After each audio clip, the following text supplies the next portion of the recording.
400 पार करने के लिए उनको पाकिस्तान पार करना पड़ेगा।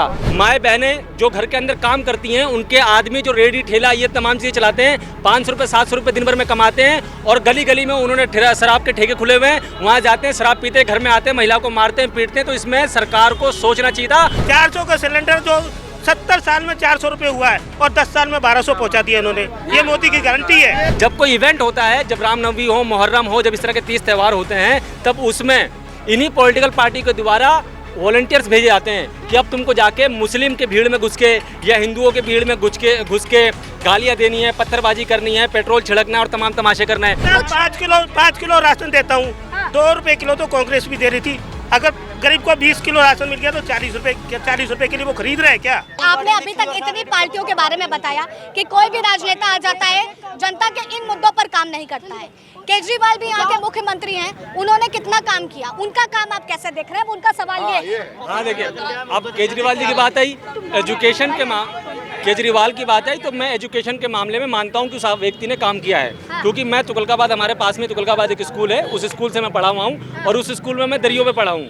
मैंने वहाँ से 12th पास की है, मैंने वहाँ पर दरियों पर बैठ कर पढ़ाई किया है। हमारे 8वीं 9वीं में जब मैं आया था तब वहाँ पर डेस्क आए थे। लेकिन अब मैं अपने स्कूल में जाता हूँ तो उस स्कूल की रंगत बदल चुकी है, क्लासरूम अच्छे हो चुके हैं, क्लासरूम अच्छे हैं, पानी की सुविधा है, लाइट की, हमने गर्मी में पढ़ाई करी है, पंखे नहीं होते थे हमारे यहाँ। शिक्षा व्यवस्था जो है वो चीज बेहतर मैं इसमें कहूँगा कि हाँ काम अच्छा किया है। हमारे क्षेत्र के बारे में कहूँ तो पतली पतली गलियाँ भी उन्होंने बना दी है, तो मैं कहूँगा ठीक है, अच्छा है। शराब नीति को लेकर के क्या कहें? शराब नीति बुरा है, सरकार को इस पर सोचना चाहिए। माए बहनें जो घर के अंदर काम करती हैं, उनके आदमी जो रेडी ठेला ये तमाम चीज़ें चलाते हैं, 500 रुपये 700 रुपये दिन भर में कमाते हैं और गली गली में उन्होंने शराब के ठेके खुले हुए हैं, वहाँ जाते हैं, शराब पीते हैं, घर में आते हैं, महिला को मारते हैं, पीटते हैं। तो इसमें सरकार को सोचना चाहिए था और गली गली खुलवाने तो छोड़िए, जो खुले हुए हैं उनको भी पूर्ण रूप से बंद करना चाहिए था। विपक्ष का गठबंधन कैसे देख रहे हैं? विपक्ष का गठबंधन देखिए, मैं आपको समझ, जब तानाशाही हो जाए तो चार लोगों को मिलकर उस तानाशाही को खत्म करने के लिए आपको मिलकर काम करना चाहिए। तानाशाही देख रहे हैं आप? जी जी, तानाशाही है देश में? है, तानाशाही तो है पूरी तरीके से तानाशाही देख रहे हैं आप?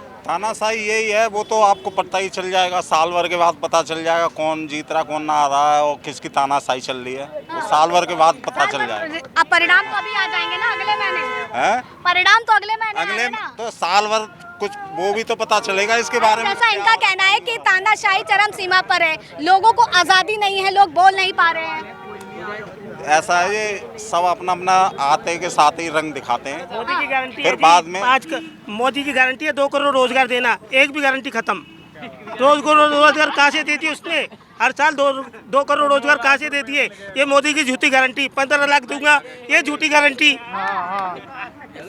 के मोदी की गारंटी है। ये 2 करोड़ रोजगार हर साल देना, मोदी की गारंटी झूठी गारंटी, फेल है। तो गारंटी बेस पे रहे हैं। तो झूठी गारंटी दे रहे हैं ना, आपको भी पता है, मीडिया वालों को भी पता है, मीडिया वालों को भी पता है इस बात का। 15 लाख रुपए देके सरकार कितना हो गया देश पे? 2,55,000 करोड़ कुछ कर्जा हो गया है। पहले 55 लाख करोड़ था, वो बढ़ के 200 कुछ लाख करोड़ हो गया है। तो ये देखी जाए तो फिर हमारे लिए हानिकारक कर दिया।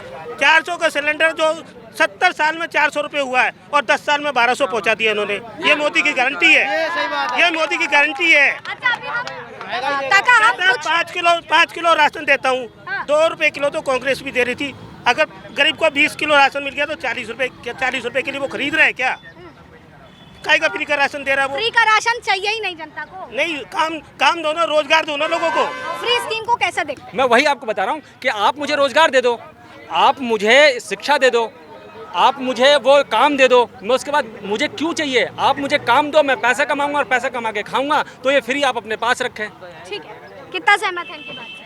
पूरा सहमत है, 100%। सहमत है। तो जो 400 पार के नारे लग रहे हैं इस बार बदले? वो सारे झूठ है। 400 पार करने के लिए पाकिस्तान पार करना पड़ेगा उनको। क्या बात कर रहे हैं मैडम आप?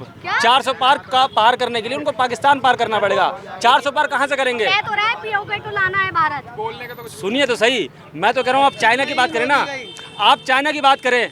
देखो मैं आपको सुनो, आपको एक बात बोल के मैं यहाँ से जा रहा हूँ, ठीक है?